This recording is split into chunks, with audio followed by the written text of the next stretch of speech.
Welcome to the Ascension Star Gate Podcast series, where we discuss the aspects of human consciousness, spirituality, metaphysics and philosophy, energy, extraterrestrial life, science, biology, and the alchemy of higher states of beingness, all from a heart-centered perspective. I am your host and guide, Glenn Mate, and let's begin our journey.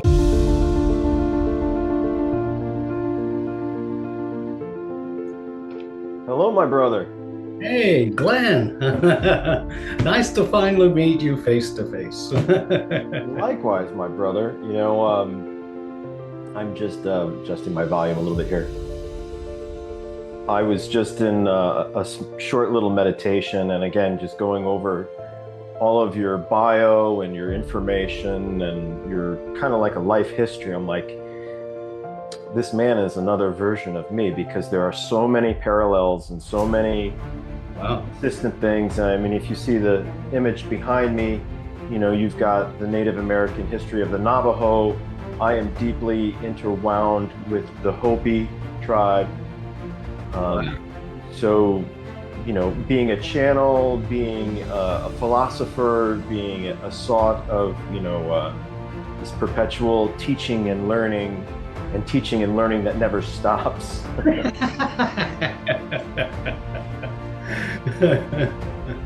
Wow, I had no idea you had a Hopi contact and background, and fantastic. We could talk a lot on that alone. We could spend, I'm like, I'm gonna have to pick and choose what I speak with around, because we could go down the rabbit hole deep and just. But I really wanted to give my most sincere thanks and appreciation and gratitude for you taking this opportunity to spend some time with me today, and giving me the opportunity to kind of exemplify you and all of your great work that you're doing.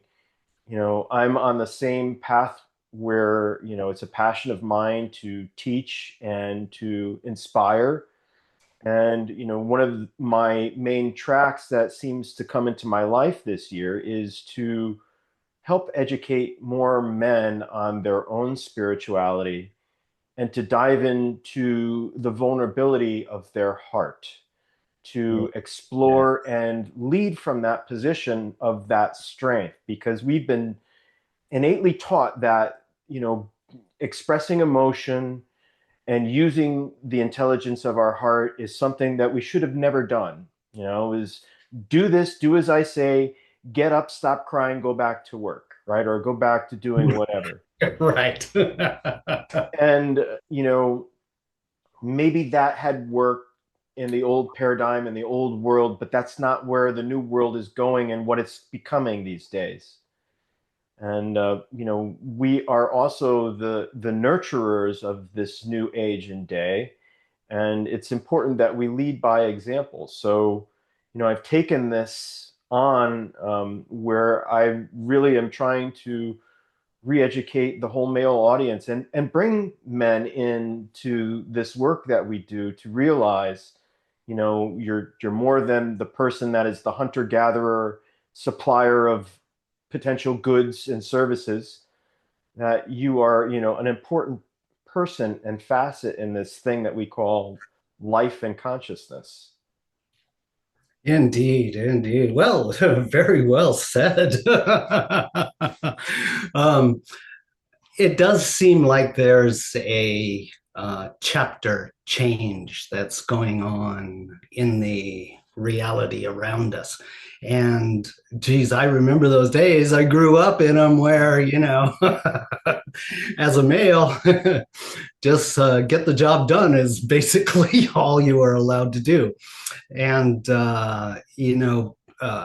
sounds like you're very much similar to myself, and you grew up with a lot of sensitivity, a lot of vulnerability, a lot of spirituality, all in the package, and nobody there to talk to you about it. Right. So you had to do everything on your own. Yeah. And learned everything, do everything on my own, Same thing with, I have a paramilitary background, being in the fire service and, background in law enforcement for such a long time. And, coming out of that mindset completely and changing the way that we do things. And, I was kind of like kicked out of the fire service to really embody this work. But for me, it's been a lifelong process of learning truth. What is truth? What is the truth behind everything? What is the truth behind Egyptian history? What is the truth behind religion? What is the truth behind spirituality? What is the truth of everything, of human existence? And, the more questions I ask, the more answers I get, but the more questions I have. And I've learned that, truth is part of the individual reality in your consciousness. Everything is true. Everything is true. Well said. What is true to the way that you are perceiving life right now? And that's the real main crux for each and every person. Because, our whole society is designed to seek the authority and do everything that they do and try to do it better. And that pretty much limits the pathway with handrails and concrete step-by-step processes down a given direction. But when we came into the reality, especially like for me at an early age, yeah, you're using everything that you can just to fit into the reality, learn the ropes, learn the rules, learn the protocol, and try to get along. And then when something from outside of the 3D reality comes in, and when it does, the rules of the game change. And you feel like, oh my God, this is so powerful. And I don't even feel like I can move. So when that started happening, like for myself at an early age, I saw, oh my God, there's two different things. And what is this one that incurs when it decides and changes all the rules, and you have to pay attention and live up to the rules of the game in that new reality? So I'm like, I like to playfully say I was, split on the reality at an early age. And like you, I felt like I was a very much a sensitive, very vulnerable, almost a female in a male body. What reality holds, the idealistics, the ideal characteristics for a female, it seemed like, oh my God, I have those sensitivities. Right. And I wanted, when those things started happening at an early age, I think that's, really hit me that you have to find out the rules of the game for you. And taking a sidestep from the moment that we're talking about now in our early foundation building to now, after having explored a lot of the field, understand some of the science, understand some of the metaphysics, understand some of the quantum, I mean, you start to see every reality is real. Every probability is real. And that's kind of the modus operandi given to each and every one of us. Go do and feel and explore the way you see, feel, and make sense of the reality according to you. Those are the rules, whatever it is to you, but be ready to change at any given moment and update. And update. Right. Give me the download. Give me the download. Give me the download. So I couldn't talk to like my dad at an early age, at like 3 or 4 years old. I'm sitting at the table. I used to pound my dad with questions, at the dinner table. And finally, on one occasion, I hit him with the one he couldn't answer. And I said, Dad, what are we here for? And he threw his hands up in the air. He thought for a moment, threw his hands up in the air, shook his head, and he goes, "You got me there, son. I don't know. I don't know." And that kind of gets back to what we were talking about. You got to make your own rules. Right. You got what makes sense to you. Of course, don't be stupid. Do the research that you can, wherever it is that you're inclined to go, arts, sciences, whatever it is, go in that direction. But what does it mean to you? And then be ready and willing to make changes. And that's how it began for me. Was, at an early age. I'll tell you this short story. And welcome to just another exciting episode of the Ascension Star Gate Podcast series. And thank you for joining us today. We have the most amazing guest again today, and I am so honored and grateful to be with this gentleman today and spend some time talking about his life, his work, his passions, and his ability to help lead us to new ideas, new thoughts, and new experiences. So at the early age of 3, Ron began having what he calls cosmic repeating dreams and otherworldly actual physical visitations, each leaving their own unique influence as well as deep impressions upon Ron, leading him towards a lifelong passion to question reality's foundation in order to unveil the reasons for such shattering experiences. That drive and passion led Ron into many explorations within the nature of self and consciousness, and began answering the passionate drive for understanding and self-realization as he came across and continues to practice quantum navigation. Ronald Holt, welcome to the show, and thank you for being here today. It's truly an honor to spend some time and share with our audience today. Wow. Well, thank you very much for inviting me to be on your podcast, Glenn. Finally, we get to meet face to face. I think we've been trailing each other at different events and never syncing up. So finally, we get to do this. It's an honor to be here. It's an honor also to hear part of your story and be a part of it in what you're trying to do. Very grateful. Other males and other individuals looking for consciousness and having a helping hand along the way. No, you're not weird. I know it feels. Yes, you're unique. And to lead with your uniqueness is one of the keys that we like to share, right? Indeed. So a little bit ago, we were just talking about each other's beginnings and such. And so I wanted to get back to that early story, which let's dive in.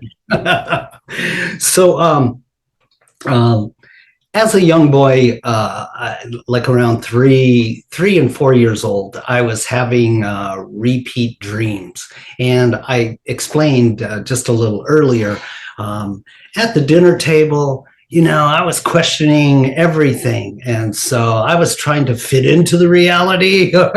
So I would ask the authority at the end of the table, my dad. So I'd pummel him with questions every night, the same ritual. And finally, on one night, I asked him, "Dad, what are we here for?" And he threw his hands up in the air and he goes, "Oh my God, son, you got me there. I don't know. So as we were talking about a little bit earlier, I think you got to make the rules up as you go. You got to find your own answers within yourself. Explore the outer reality, but also look inside yourself for the truth that makes sense to you. So along with that, I think it was either shortly before or shortly after, I can't remember, me asking that quantum question to my mom. What are we here for? Let's get this stuff done. I was having these repeat dreams. And in the dream, I would be falling. And it was pitch dark, yet I could see in all directions.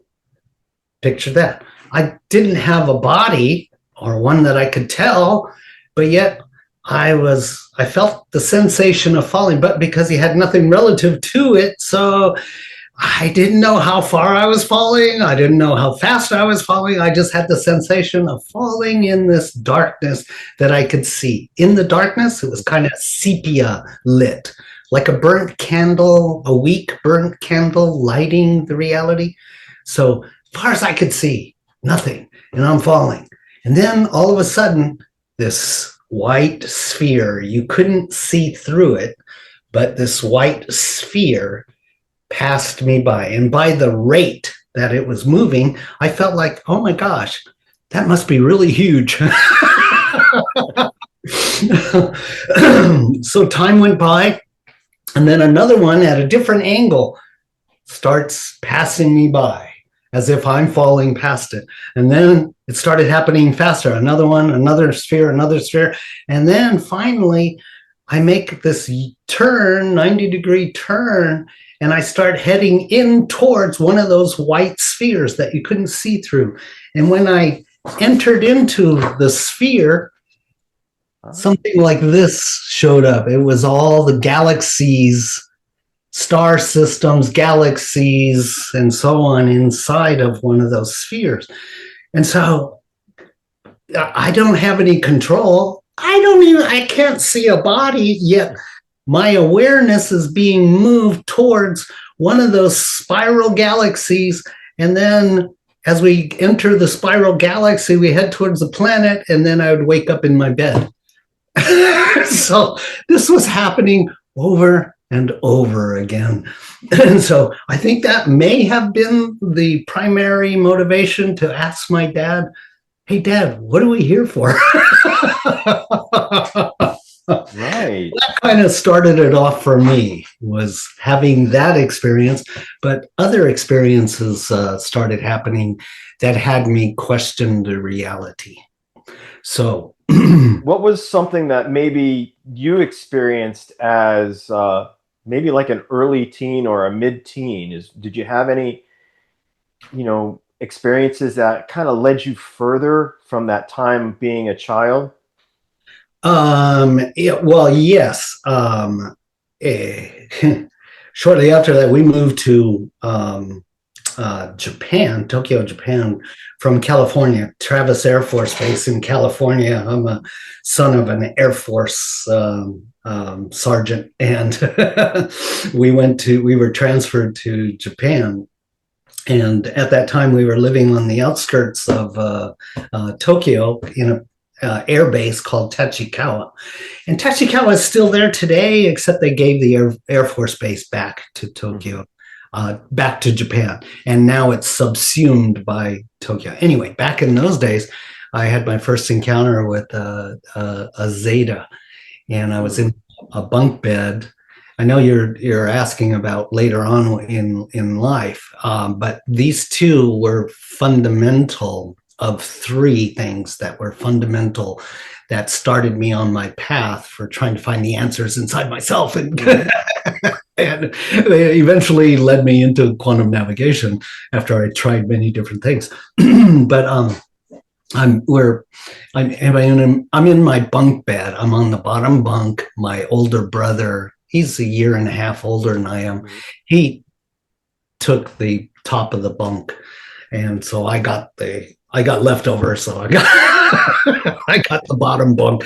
So I'm in the bunk bed, and the door is at a little past my feet, and the door was open, and the doorway here's the door.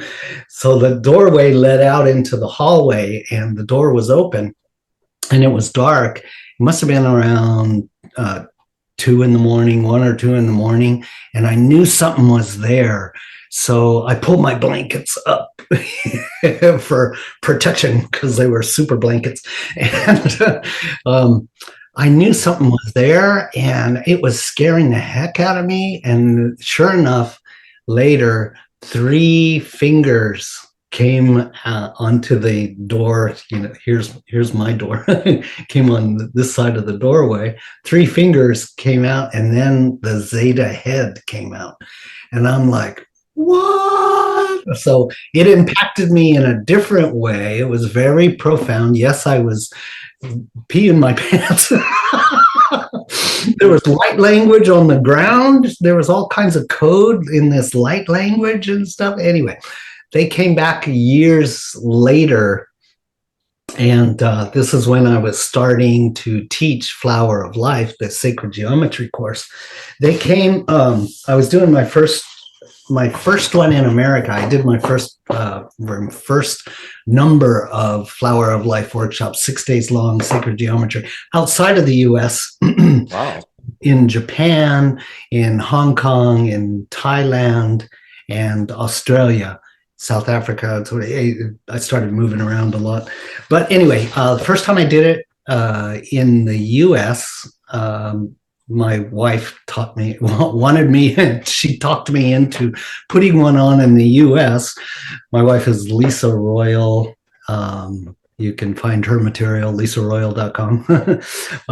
Anyway, she wanted to learn about sacred geometry, so we put on a 6-day workshop in Montrose, Colorado. The first night that we're at her friend Denny's house. He hosted it, and he's got a 2-story house. So we were upstairs in the bedroom, and Lisa, she's Miss E.T. So I had to get used to that stuff real quick. Anyway, those Zetas came back from my 5-year-old or 4-year-old time period, and we were both in bed, but they moved me opposite. So my head was at the headboard. My feet were at the headboard. My head was at the base of the bed.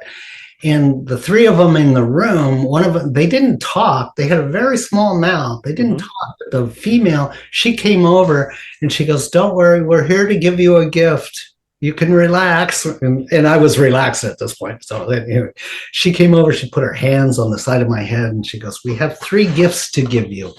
And the first gift, they brought this crystalline mic. This isn't a photo of it. I used AI. They didn't have photos. They didn't have photographs like that then. They didn't have cell phones at the time, so they said, "We have this gift for you," and they handed me this crystalline microscope. So I used AI to kind of derive the moment, and so I used those 2 graphics. I love that. Thank you for doing that. Those graphics. That's a good visual. And anyway, she said, when I grabbed the crystalline microscope, I was like, "Oh my God, this is amazing. This is really cool." She goes, "Look inside it. The mouse not moving, but she's communicating." So I'm like, "What?" Again, what? So find your own answers. So I'm looking inside of it, and I can see all my past lives as a human being. What a gift. Oh, that blew me away. So by this time, I'm understanding we have many past lives, right? So because this is, Flower of Life. So this is probably 1995 or 1996. Well after I've started, finding a lot of my own answers and stuff. Anyway, I was like, "Oh my God, this is amazing, amazing." They were, "Well, give it back." No. We got one more gift for you. And so she hands me this model of a crystalline UFO. And so I used AI again. And so I'm going, "Wow, that's awesome." And she goes, "Now look inside of it." So I brought it up to my eyes and looked inside as if the cockpit, the bubble on the top was the cockpit or something. I'm looking inside, and I see all my past lives as different ETs. And I went, "Oh my God, wow, blew me away. I So knew we'd have something really great to talk about. Not many people have that level of experience to see themselves as other beings. And I've been afforded that opportunity to see the amount of beings that I've been outside of the human being in this incarnation. Wow.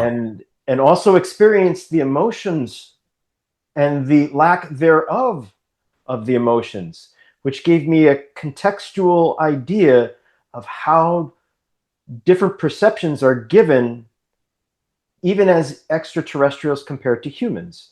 We have this idea and thought process, but that's not always the same if you're a Sirian, if you're a mantis being, if you're a crystal being, if you're a Zeta Reticuli, if you're a gray. They're all different perspectives. And it's such a great idea because just as we have different cultures as human beings and different ideas and the likes and dislikes of certain foods and things and ceremonies, it's no different when you get out into the universe, that they each have their own uniqueness, yet all bonded in the commonality of unconditional love.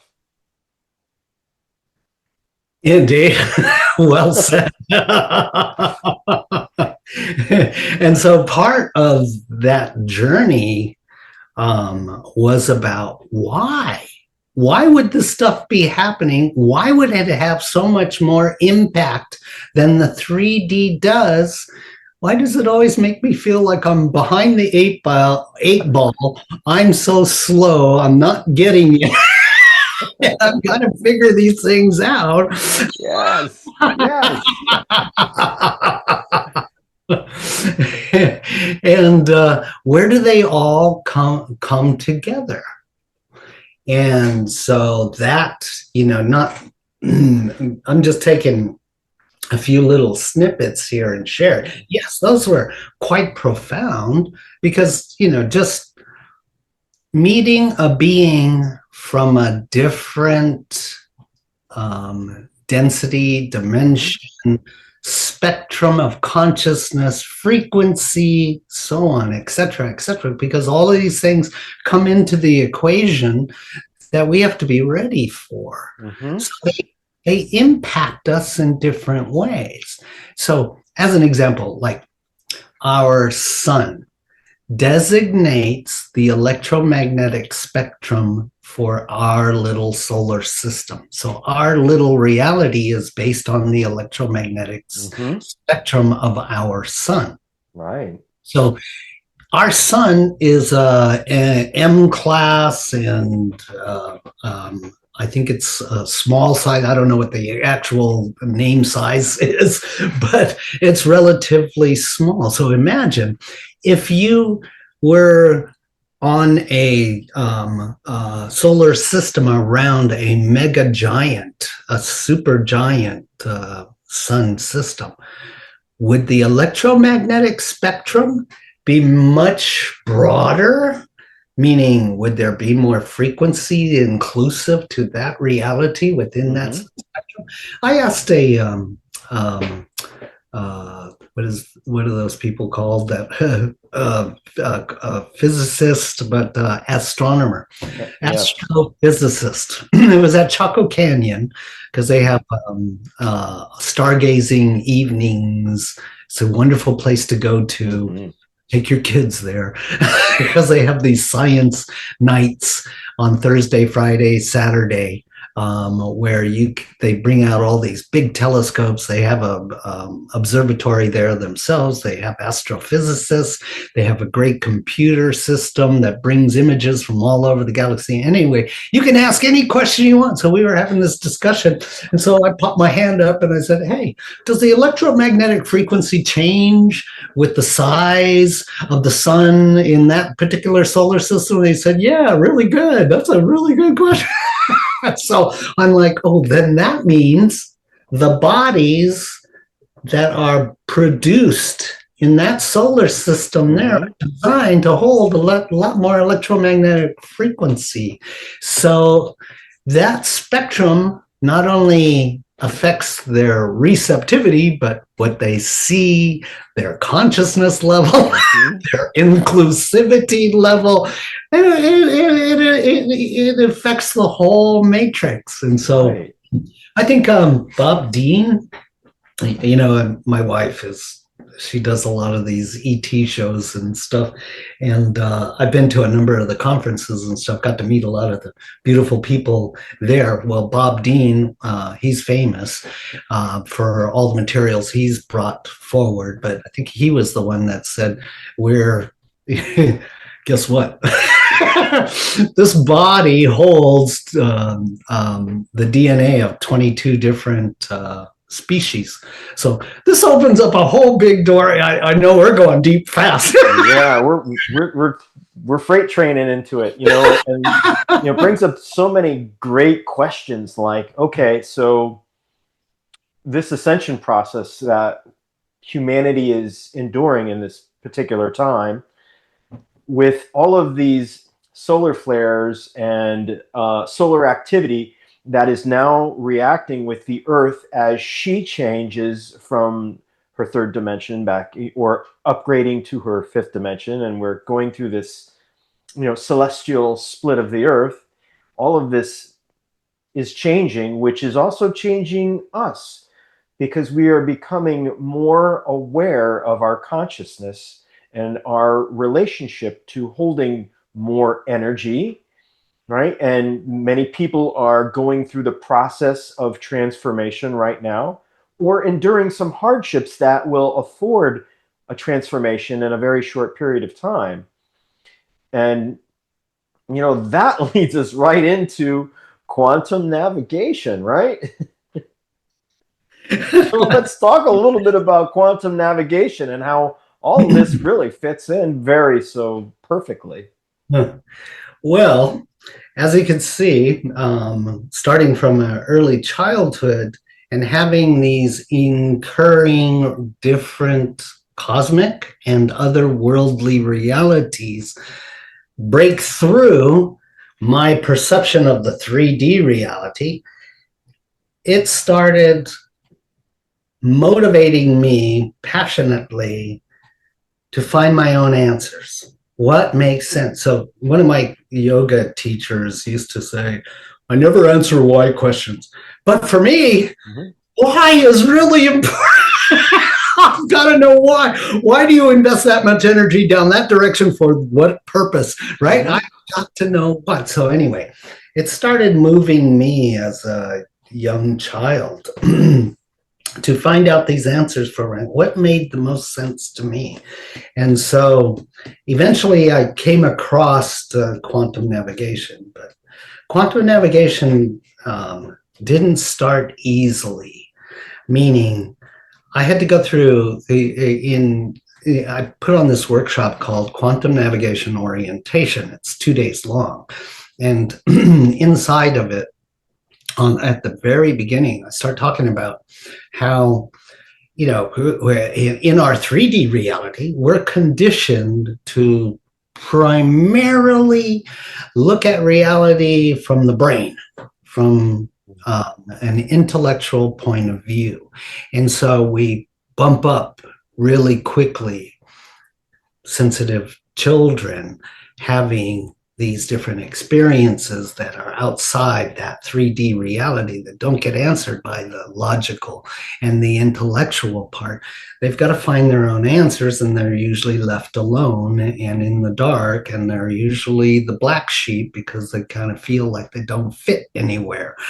And they're answering the tune to a different drummer, a cosmic drummer. So anyway, for me, I started trying to find out these answers. And I started realizing that we are basically enveloped for a good reason in a shell of 3D. And that shell of 3D, which we could say is our belief system.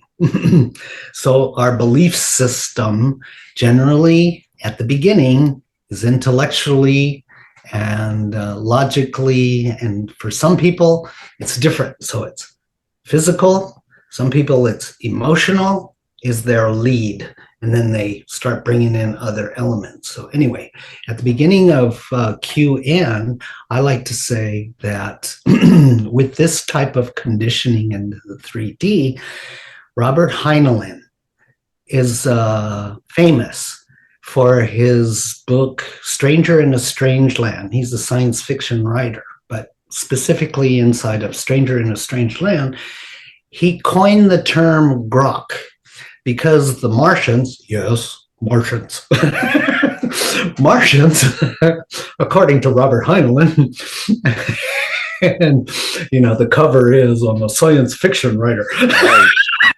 Mm-hmm. But just like Tesla, I think he may have had more skewers in the fire.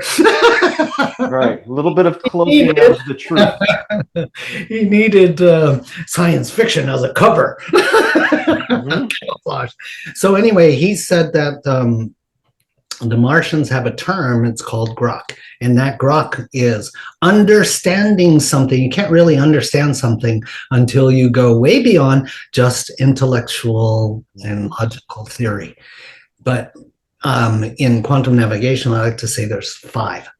And so intellectual is one, emotional is another, emotional intelligence is another. How does it affect you emotionally?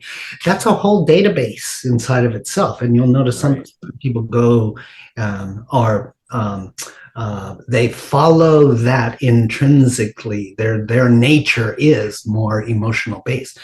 And then there's some that are physical based, and physical based has close connection with emotional base, but you could also say, yeah, it has with intellectual base too. So anyway, from a physical base, they understand the reality. Then there's a consciousness base and a universality base. What's the difference between consciousness and universal? Well, consciousness is like on the doorstep, but universal is realizing that, okay, here's the big one. It's a big pill to swallow. Everything came from consciousness. Yes. And consciousness pervades everywhere. There's no outside of consciousness. There's no before consciousness. There's no after consciousness. There's just consciousness. And everything is all inclusive inside of consciousness. So consciousness is a continuum. And so from the continuum of consciousness, it decided, hey, let's have an adventure. Let's forget where we came from. What are we? Where are we going? What are we here for? And that's unconsciousness. Now, this is really important to understand. Consciousness came first, because if one came before the other, it would be subsuming the other. So if unconsciousness came first, then there would never be consciousness. Right. It would just continue as unconsciousness. Everything would be unconscious. There's no realization. That would be permanent. So consciousness is the winner. So consciousness said, hey, let's have an adventure. Let's forget who we are. How do we do that? Well, it's kind of simple. You kind of twist yourself in a knot inside yourself, but you'll always remain at the fulcrum. Right. So half of you will go unconsciousness and will forget that the rest of you is conscious, and it'll feel like a split, but there is no split. That's an illusion. Okay, cool. I think I get it. Okay, anyway, in the continuum, universal consciousness is the awareness that everything came from consciousness first. So consciousness has subdivisions or spectrums of consciousness until it becomes universal. And so when, as an example, when I was experiencing that little sphere, I was falling in the void, the abyss. And all across the abyss, it was dark, yet I could see. And then these spheres would come. And when I went into the sphere, it opened up into, the whole of the galaxies and cosmos, our local cosmos. But as you can see from that drawing, the multiverse. The multiverse, there's lots of those bubbles, those spheres in the multiverse. And so universal consciousness is becoming aware that, oh, I'm the multiverse. There's infinite number of these bubbles happening. And inside of each of these bubbles, consciousness is constantly going to the point of unconsciousness within itself in order to muse new probabilities and possibilities. Because every time it goes unconscious, it has to find its way back to the wholeness that it was. And as it does, it invents the illusion of invention. The perpetual journey. What's that? The perpetual journey. The perpetual journey, yes. So I'm in that universal consciousness on this one occasion as I began to understand quantum navigation more and more. And, if you study the Bhagavad Gita, which is really helpful, and the Yoga Sutras, which is really helpful, I recommend I forget his name offhand. It'll come to me. But there's a particular author who translated the Bhagavad Gita and the Yoga Sutras in such a way that it's so understandable, especially for people that have these quantum inclinations. Anyway, it'll drop in. That might have been Sri Swami Satchidananda. Okay. Yes. This is the best translation. That's what he looks like. And that is the best translation. Anyway, I recommend that. So I was having this experience inside of the quantum as I was realizing, the universal, we're still talking about universal consciousness. So in the universal consciousness, you don't have a body because you're all that is. Mm-hmm. But it takes a while to... I like to use this as a metaphor of our 3D reality. Yes. We're enclosed inside of this 3D reality with our belief system. Our reality editor rigidifies the strength of our 3D perception of who and what we are until there's enough quantum experience, almost like quantum acupuncture points, piercing that shell, our belief system, giving us the experience that as we have time to digest that, then we start going, oh, I'm not 3D limited. I'm not this body. In fact, I'm quantum. So anyway, I was in this experience in the quantum, and I see Brahma, and Brahma is laying out like this, and you see the similarity between those spheres and the sphere that has all those universes inside of it. Yes. That's exactly what he does. And, the depiction, which is done so many thousands of years ago, that depiction, these understandings came out. Now, they're using a human-like body only so that you can grok the idea. Right. Make it relatable. You're right. Yes, exactly. And so I see him. I'm experiencing him. And there he is, blowing bubbles. He's the one responsible for blowing all those galaxies, right? So he sees me and he looks up straight at me. And I'm like stunned, because how can you see me with all these different bubbles all around, And what am I? What do I appear like to you? And how is it that you can see me? Anyway, all these questions fly in the moment that, the engagement and interaction is taking place. So he kind of laughs at me and he says, each of these bubbles are beings.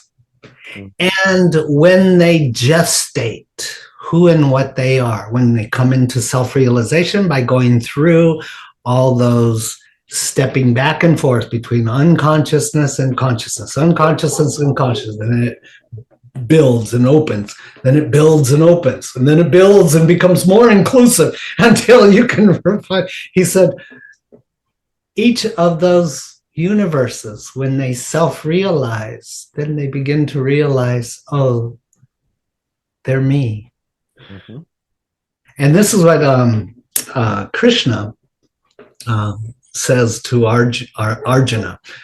He said to Arjuna, you will come in time to realize that I am the beginning, middle, and end of each and every heart. So if we look at that in context of the universality, you know, you're blowing a bubble for your unconscious needs, just like the eggshell.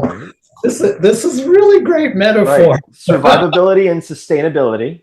Yes, exactly. And as you're ready to tear that down and go beyond those, because it's self-limiting. Mm-hmm. Yes, at first it's protective, but in the end it becomes self-limiting. And when you're ready, you start disassembling that eggshell around you at your own pace by figuring out what's truth to you. Right. Love it. Love it. And so then that starts to define the difference between consciousness and universal consciousness, because universal is all inclusive. And this then is very much, I love this kind of a metaphor, and that is it's just so simple, and it communicates so clearly and effectively.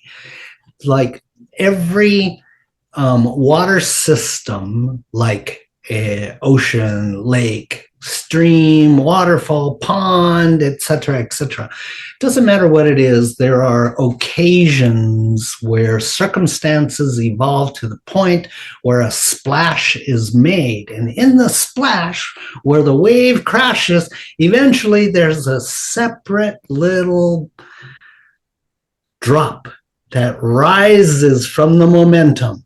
And that's so similar to us in that egg.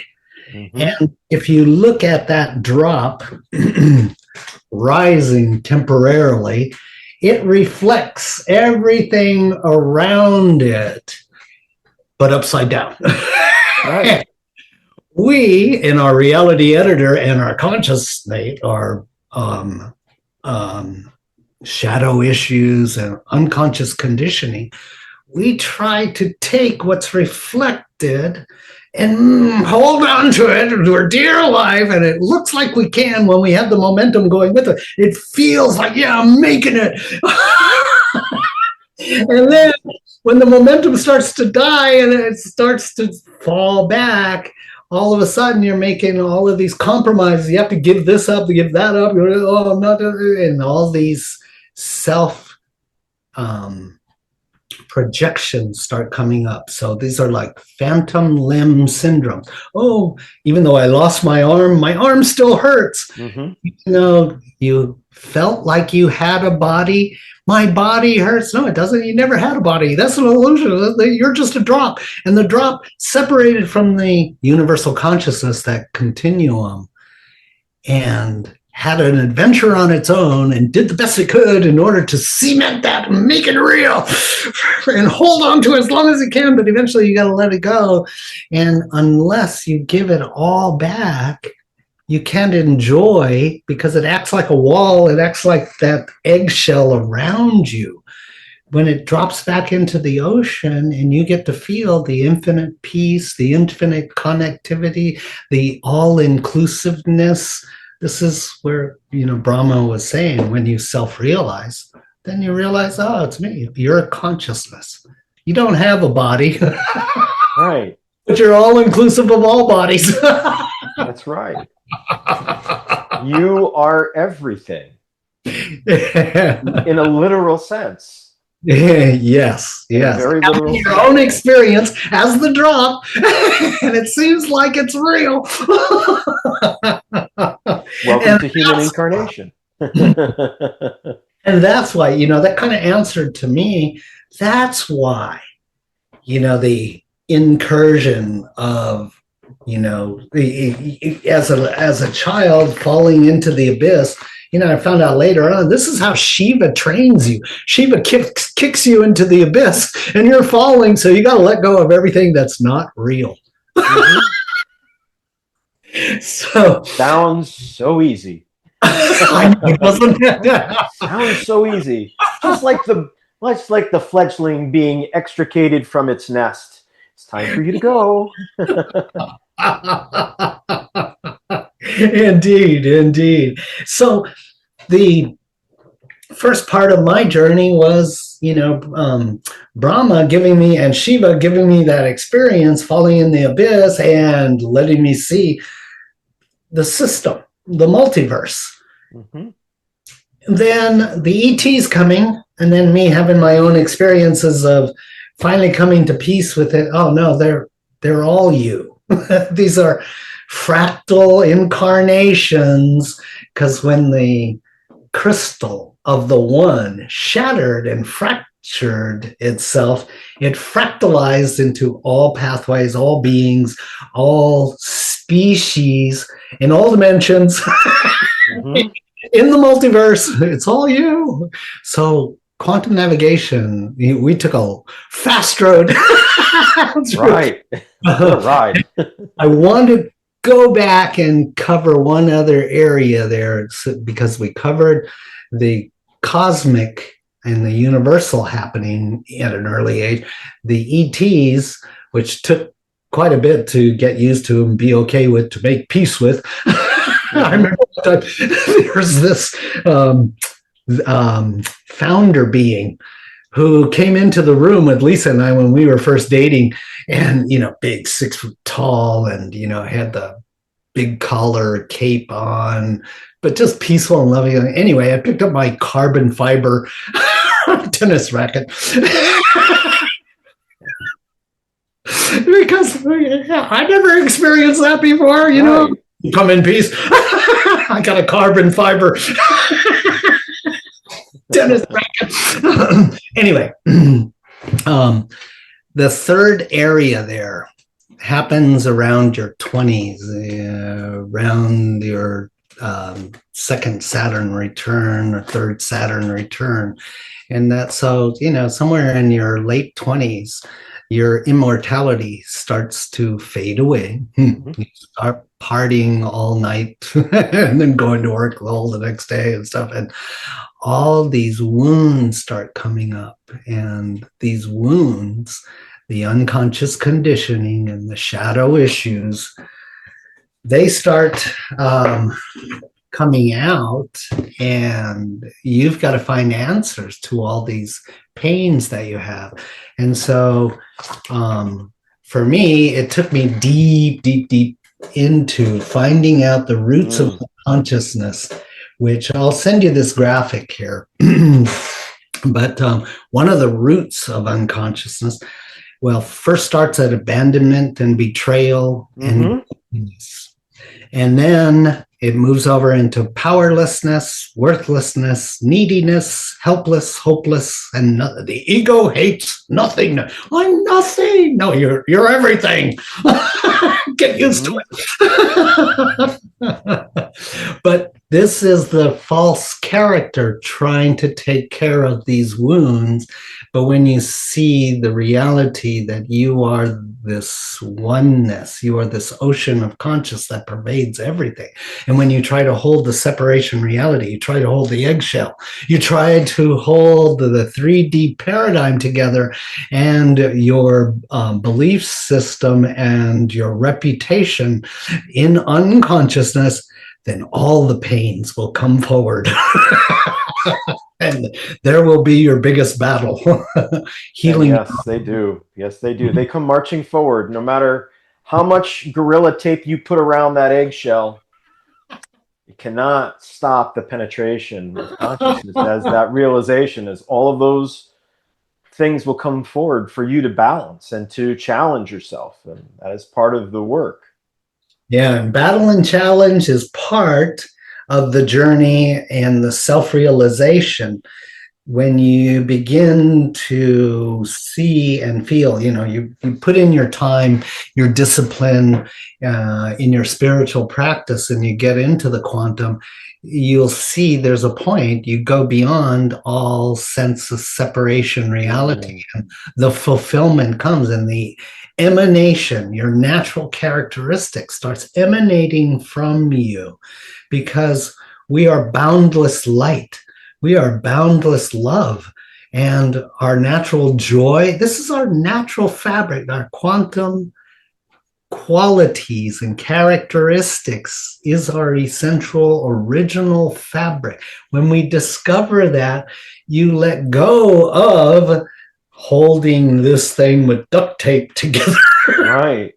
Wounds are coming out, and it's not funny. It's so painful. But then when you discover that about yourself and you step beyond that, you stay with your practice and you get into finding the quantum within you, then you let go of holding on to fixing what's not broken. Right. You're supposed to feel these things, and when you make them okay, all of a sudden the emanation starts.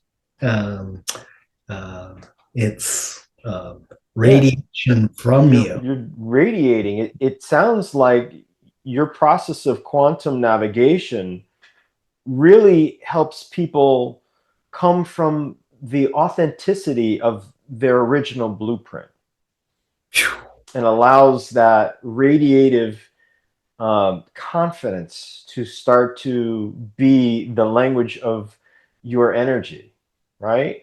So well, you just synopsized it so accurately and acutely. Yes, when you let go, when you have the trust to let go of the eggshell formative 3D character and reputation, I call it the history, identity, and personality. When you let that go, Ramana Maharshi says, your greatest glory you will find comes when you cease to exist. And what he means is that we never end. We always have been and always will be. We're consciousness itself. But when you let go of the character is the illusion. Remember that splash, that drop rising with so much vehemency, so much power to the other one. I'm gonna make this world. Right. And we talked about that earlier, like, I have to be this, stop crying, stop your fretting, stop your, tantrums, get up and do and be this, right? We were taught to be all of these things, yet each experience is a teacher in itself. And if we don't go through those experiences, they just build, right? They kind of just fester and build, and the bubble gets a little bit bigger. That experience becomes a timing mechanism until it pops.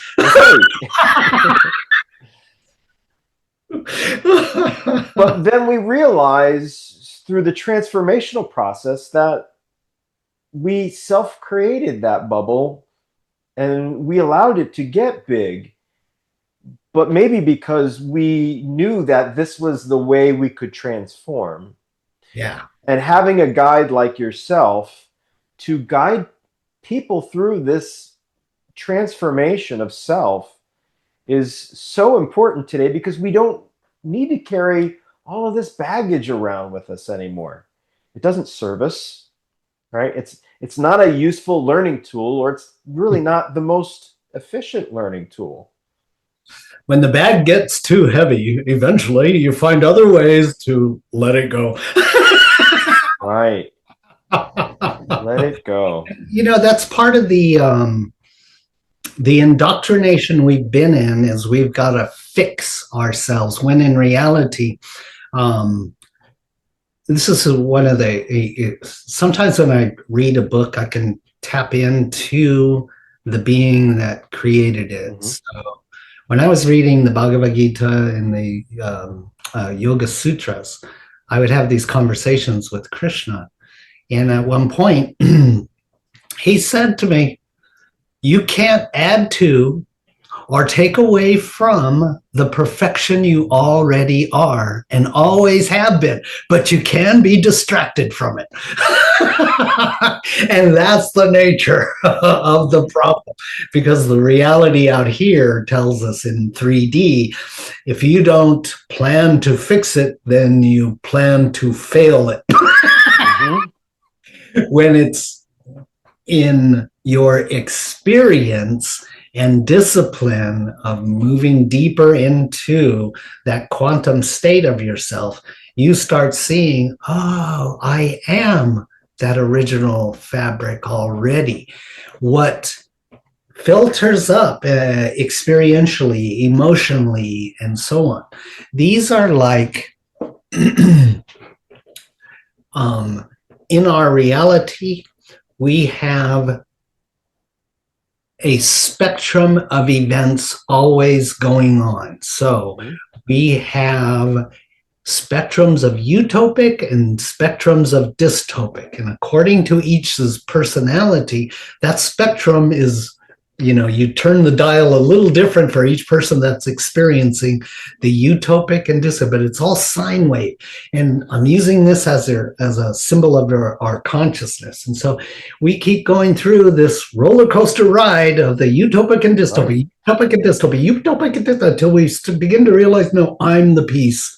I'm the love I'm looking for. And nobody out there who promises I will change everything. No, it doesn't happen now. You're being deceived. The journey's inward. You're the peace. You're the love. You're everything that you've been looking for. And the problem is you've been looking for it out here instead of... Right. It's been hiding in this. Yeah. All along. It's been with you since you've been born. Yes.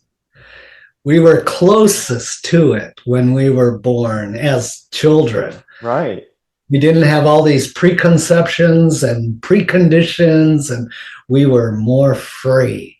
And so when we use that as a litmus and go back to that, then our practice is taking us back the way we came. Right. That childhood inquisitiveness, that childhood playfulness, that perpetual search, for joy and happiness and, community, that it all resides back in that, little individual that we all were at once. Yeah, I remember being as a child, you could throw me anywhere, especially in nature, and I was complete. Be in the cold river, playing all day, lips are blue, and your parents are screaming at you to get out of there, and you're going, no, I'm having fun. You're going to catch a cold. No, I'm having fun.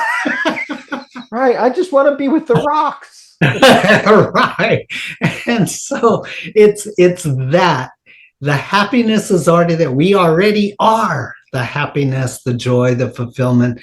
And when you realize through, the journey both you and I have taken to begin to realize, oh, I already am everything.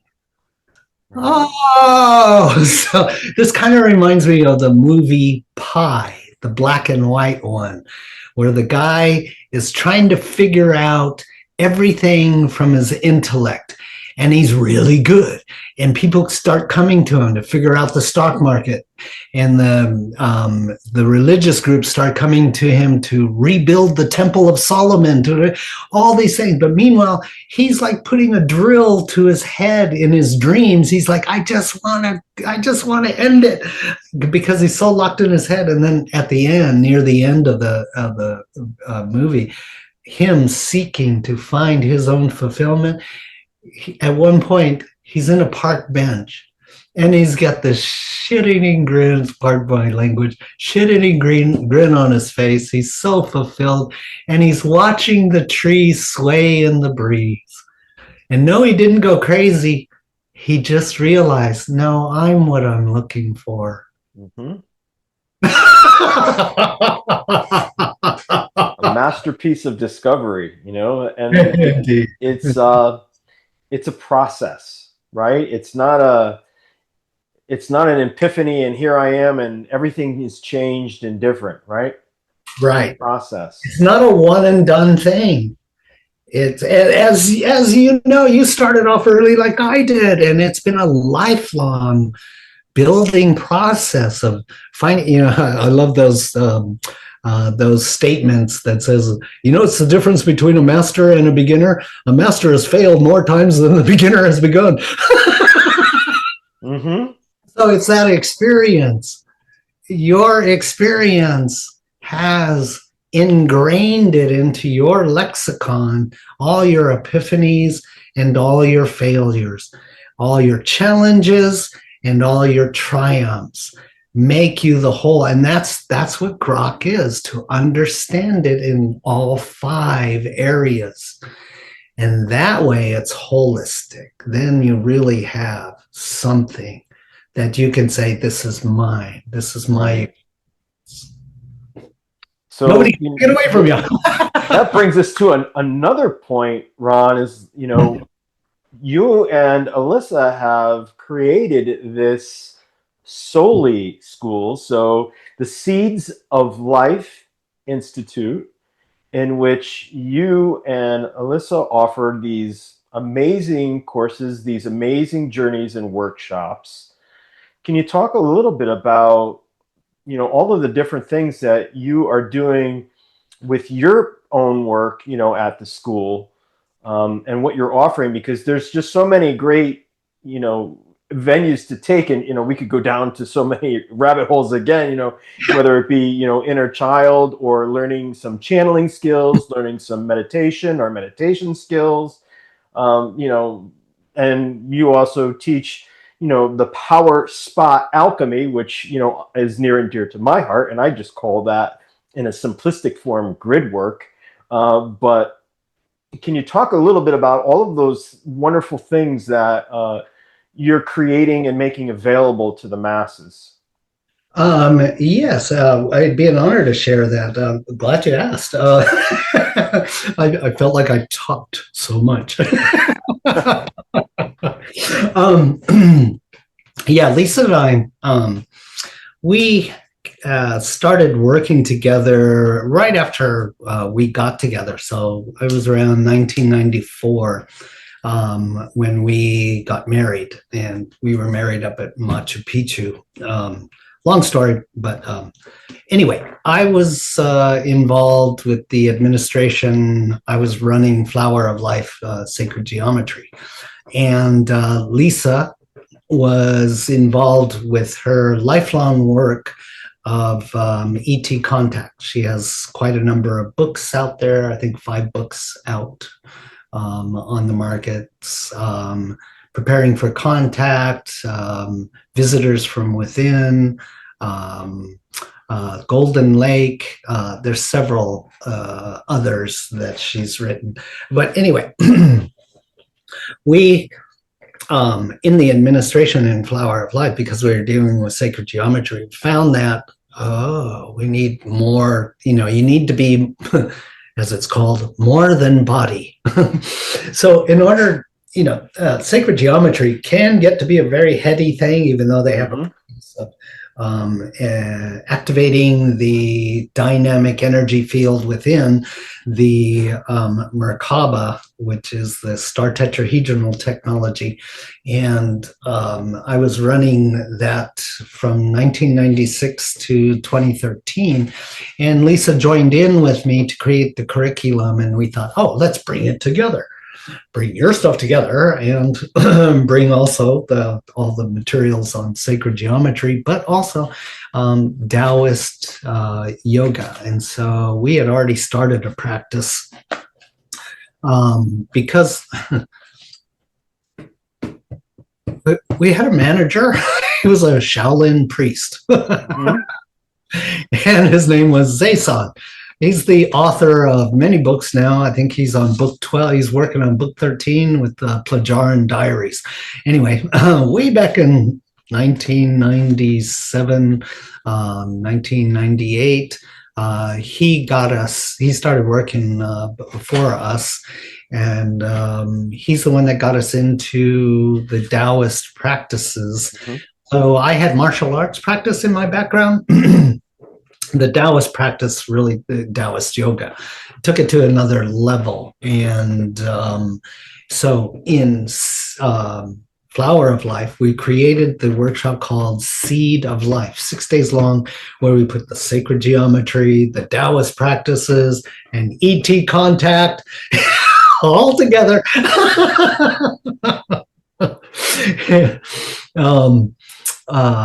So that's what started it. And when we created Soli School, because in 2013 I gave back the Flower of Life to the person who created it. And this is when we started with Soli School to really start to put our materials together. So Lisa, who has been a channel and a channeling teacher for the 30 years or more. And she mainly does her work in Japan through Synchronicity in Japan. But anyway, she teaches channeling course. And of course, during the material, she saw that a lot of people have internal issues and filters and shadow issues and so on.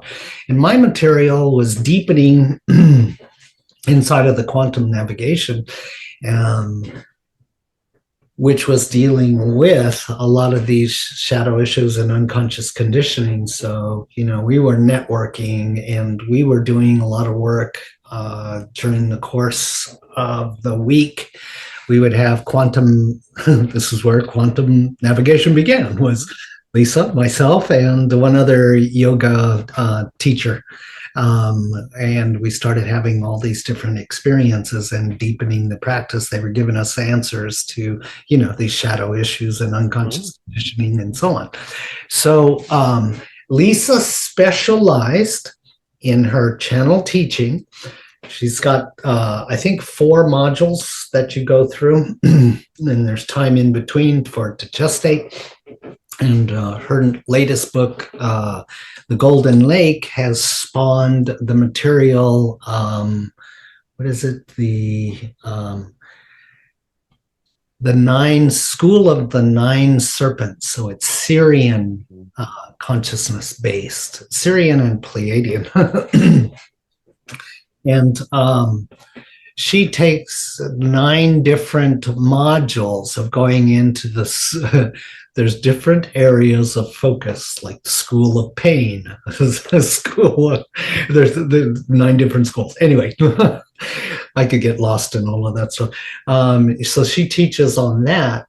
For me, I found that it's essential. 3 different areas are absolutely essential for helping one hold that quantum awareness and consciousness. And so I have a course called Meditation for Life, and that's a two-day class. Anyway, I've been meditating since I was like 14, doing my martial arts and so on. And so anyway,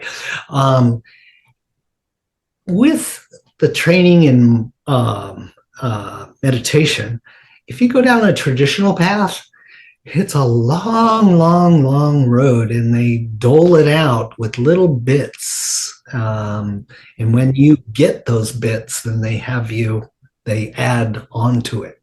And so in order to keep you grounded and engaged in your own meditation practice, there's a number of tools that are really important to watch for. Brainwave frequency, breathing relationship, natural body rhythms, See, the Taoists have a 8-second rhythm for the body. Anyway, in Meditation for Life, there's a number of tools that are very important. And these evolve to you starting to see more clearly. This is the most advanced technology there is. The Taoists have a saying, the only place for integration in the whole multiverse is there within your own body. And so learning the switches, levers, and dials of your consciousness, that's a good point. And so in Meditation for Life, we begin to focus on those elements, the switches, levers, and dials, although we talk about the different consciousness level, and there's practices to get you to those. And it's not about stopping your meditative practice. It's about using the best of what you have and adding supportive elements to take it deeper and notice these other elements that'll keep you engaged and help you drive deeper inside of yourself. So Meditation for Life is really powerful as a pre-workshop before quantum navigation orientation. Quantum navigation orientation, we take 2 days to lay out these foundation and elements and deepen the practice. Then third is the Taoist practice, and one of my favorites inside of the Taoist practice was the hard training. Hard training was under the simple ideal that when you go beyond the mind and thoughts, beyond the emotions and beyond the sensations in the body, there you'll find the true self. So if you put yourself in a hard position and hold it for like 30 minutes,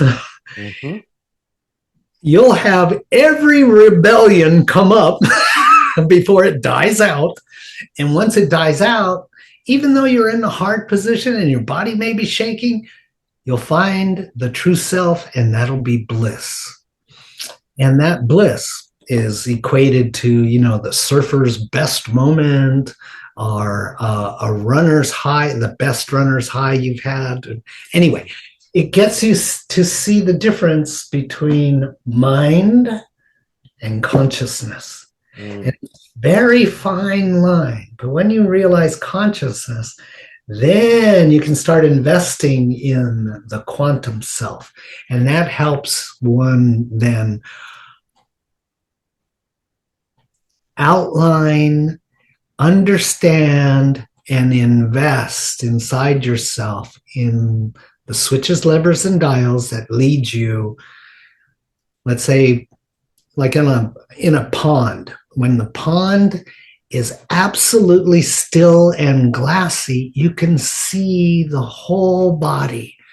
But when it's in turbulence, like when the mind is running and the, I call it the used car salesman of the mind. It's always pitching this deal, that, telling you things you already know. You don't really need them, but boy, you engage that all the time. When you can get that to stop, something magical happens and the heart just opens up and becomes like that pond, and it's engaged with everything.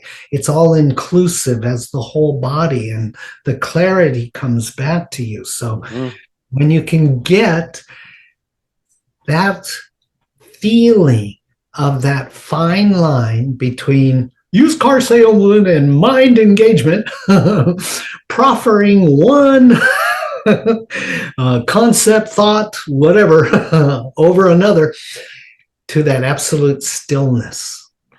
And it's still, everything still works.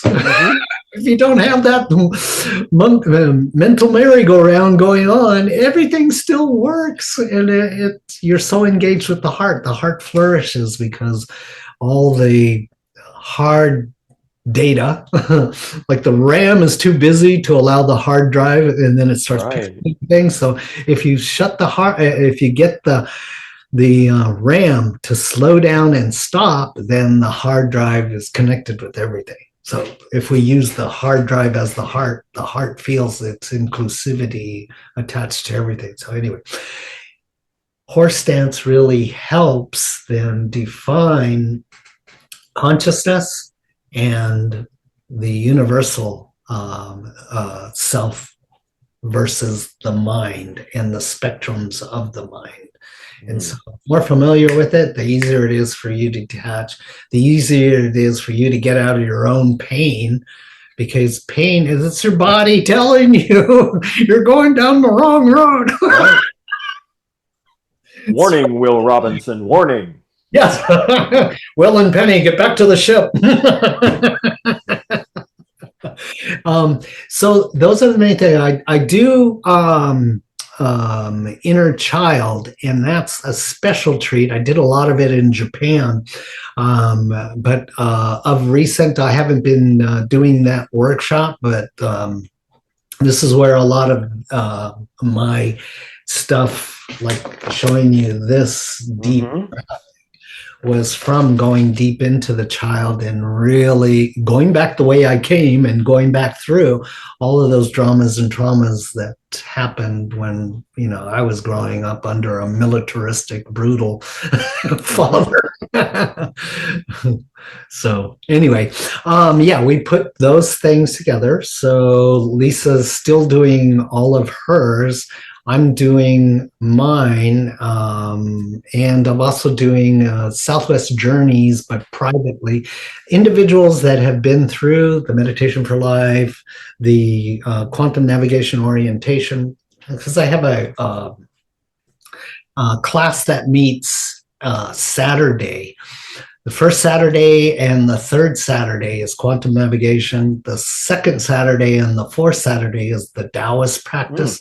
So I think it's really important to keep all of these involved, keep your body honed, because, you know, purging is so important. When you can do some physical exercises, run 30 minutes or more, or some kind of physical exercises for more than 30 minutes, then you're purging out whatever's in the hopper. You can get the used car salesman to shut up. And then you remember who you are, the essential you, the universal you.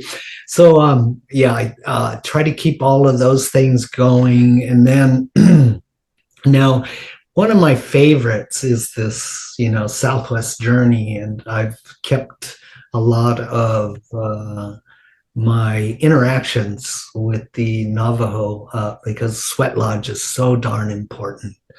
And you know what it does. If you've had lots of experiences with the Hopi, being in the Sweat Lodge is the original way we purged. And you can't handle the increasing stages of fire unless you're in your heart. So the fire, if you're in your mind, you're going to magnify the problem. It only gets worse. The fire only gets hotter.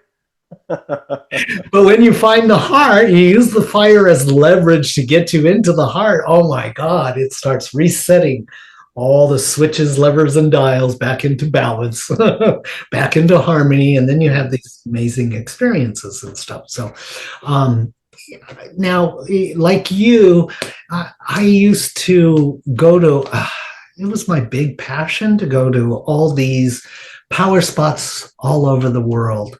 Because, you know, you're a sensitive guy, you meditate, and when you go to a power spot, it's like so much easier. You get in, slip right in. Oh, yeah, just there. Don't even have to think about it. Boom. Right? Yes, and there is so many things going on when that happens. So if you're, you know, plugging your computer into the internet, you always get updates to improve your system technology, your operating system. Right. So the same thing, the quantum is enhanced from the data ports of these power spots all over the planet. And so you sit there and take time to open yourself to the frequencies that are there, and you'll discover new things, because Mother Earth, even though, let's say, a designated power spot is designated masculine or feminine, spiraling one way or the other, or it has this frequency or that frequency. Mother Earth is there. She's conscious and alive. Mm-hmm. She's going to take you wherever it is that's best for you next to go. She'll be happy to open the door for you if you self-surrender to her terms. And so the upgrades take place as you're engaged with her in that power. So I would go to all these, I loved it. In the Kremlin, in various areas, Ufa Mountains in Russia, in Ukraine, in Germany, all over the place, South Africa, Australia, Japan. I love Japan. Japan has temples everywhere, and they're all power spots. Mm-hmm. Great frequency. China, some places. Well, at the time, I could only go to Hong Kong, so there's power spots all over. Anyway, it was my thing to go to power spots. Every power spot was an opportunity to drink from the elixir of life, from Earth herself, and she hones you over time. Even if you only have a few minutes to sip her frequencies, oh my God, she's doing stuff for you. But also, you're her child. Yes. And she's going to, every time you go in there and you acknowledge her, she's going to take care of you. She's going to, okay, you need this boy. You need this little one. And she's never condescending. So. Right. Whatever you're ready and willing to open up, and you share with her your deepest, most protective worries, fears, compartmentalizations inside you. Even if you don't know what they are, but you open them to her, she's going to do backflips to help you. Mm-hmm. So I went to a lot of these over the Southwest, over my, this was how I would go and help myself heal when I didn't understand enough. So I just... Sitting on the top of Shasta does wonders. Yes. For the human psyche. Indeed. Shasta is a great place there. In yoga, now I went through 500 hours of hatha yoga. So I learned, and then also 10 years of Taoist training. In fact, also going to some of the monasteries in Korea. But one of the things that they like to do, they call it do-in, which is the exercises to get all your meridians going, energized, activated, and flowing. And so once you get all the meridians activated and flowing, then you're ready for, receiving. So it's natural to do a hike, say Cathedral Rock in Sedona. Hike that, because it takes about 35 minutes, 40 minutes. If you're in shape, it takes longer. 22. And you go up to the needle, inside of the needle. I like to call that the chamber of the goddesses, because if you're very open and sensitive, you'll feel the chamber, this sphere, and these like hallways, these access ways opening to these goddesses come to you in that place. Anyway, 30 minutes of going up, you're energizing and you're breathing out. This is almost like rebirthing breathing. If you ever done rebirthing breathing, I highly recommend it if you haven't discovered it yet. But you pranatize, you breathe fast. It's Kapalabhati breathing, fire skull breathing in Hindu. But you breathe fast. You get the prana energized in the body, so you're breathing fast. You fill the body with prana, and then whatever you hold on to, consciously or unconsciously, that is resistance and compartmentalized and painful, shameful, blameful, whatever, it'll pass through you, and you then become light, and you have these amazing experiences. So anyway, think about it. You hike up Cathedral Rock, it's 35 minutes or 22 minutes. 650 vertical feet. So it's like a vertical exercise or vertical yoga, and then you're ready to receive, perfectly receive. All the meridians are open, and then Mother Earth can really access you. And then from there you can see the grid. I love that you talked about the grid, the consciousness grid on the planet. The Christ consciousness grid is tied to all the major points all over the planet. And so Becker and Huygens used to have on Google Earth their grid, because in the 80s they went around to all the power spots on all the planet, following the Russians' work of adding the, what is it, the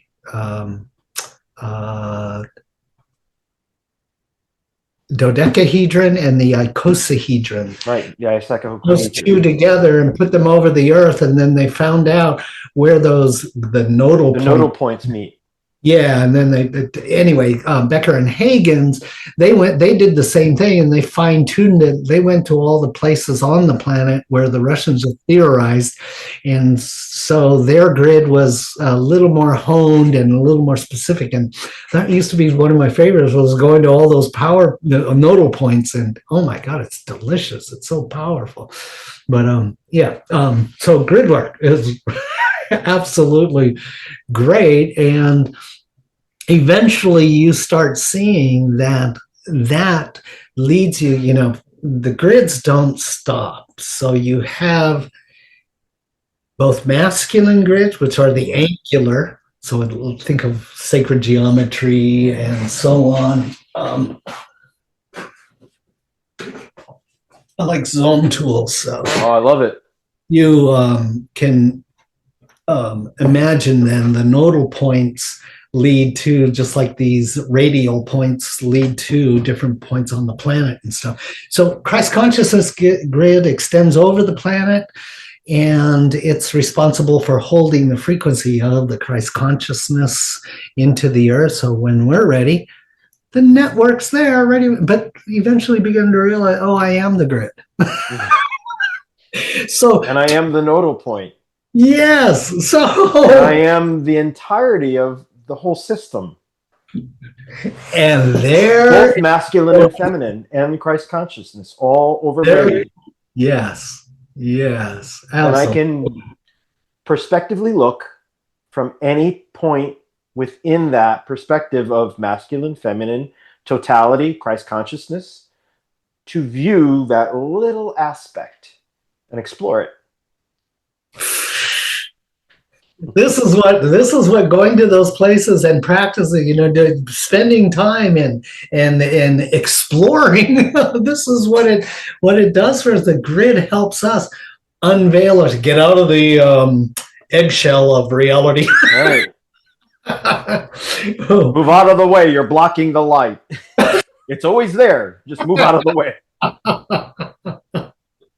So in getting back to Southwest Journey, I found a lot of these places. So I like to take people over the days that we have to us. So we start off in Sedona, and that gets you ready for going to Zion. Zion, it's magnified, and then you're ready to go to the Navajo Nation, because you're really connecting in. You've now, through the hikes and through the meditation, you're purging and receiving, purging over and over. So by the time you get onto the Navajo reservation, you're ready to receive inside of the sweat lodge and, experience a different culture in different ways. And then we take it even deeper by going to other areas across the Southwest to finally wind up. There's this place in Jemez, New Mexico, which is near Santa Fe, and it's a caldera. And volcanoes have direct access way to the core of the planet, i.e. the heart of Mother Earth. Yes. So at Jemez, many, what do you call those? Religious monasteries felt the natural vortex energy, the heart energy. So they moved there, including Buddhists and stuff. But there's this one place out in nature where I like to go, and you go hike, and I make it a silent hike, because all of this is about getting you to introspection. Yes, yes. And just be a part of Mother Earth. Mm-hmm. So we hike to this very beautiful, right across, there's these wooden bridges right over the little stream, and you have to cross it several times, but it's in this beautiful valley, forested, nice boulder rock faces and stuff. But oh my God, the vortex energy there is so perfect for absolute surrender. By the time you get there, you're ready to surrender to you and remember, this is what peace is like inside yourself. Right. Peace and freedom are interwoven upon each self because they all reside within oneself. Indeed. Indeed. Ron, we've covered a lot of topics, and we could probably talk for another 8 hours when I'm stuck. And I'm so grateful that we've had this time together. And certainly, maybe we're going to have to do some more sequels on some other topics and dive a little bit deeper. But before we go today, is there any other message that you would like to leave our guests? And of course, we will make sure that all of Ron's information will be embedded into these videos, so you can contact Ron for his personal sessions and personal work, or some of his workshops, or some of any of the information that's offered on the Soli School and Ron's website. Ron, is there anything else you'd like to leave with us today? Glenn, it's just such an honor to finally meet you and to feel, face to face, your vibe, your beauty, your heart, your clarity, your articulation, and your passion for what you're doing. I'm a total supporter of what you're doing. So it'd be an honor to come back at any time. And final message. Stop looking outside.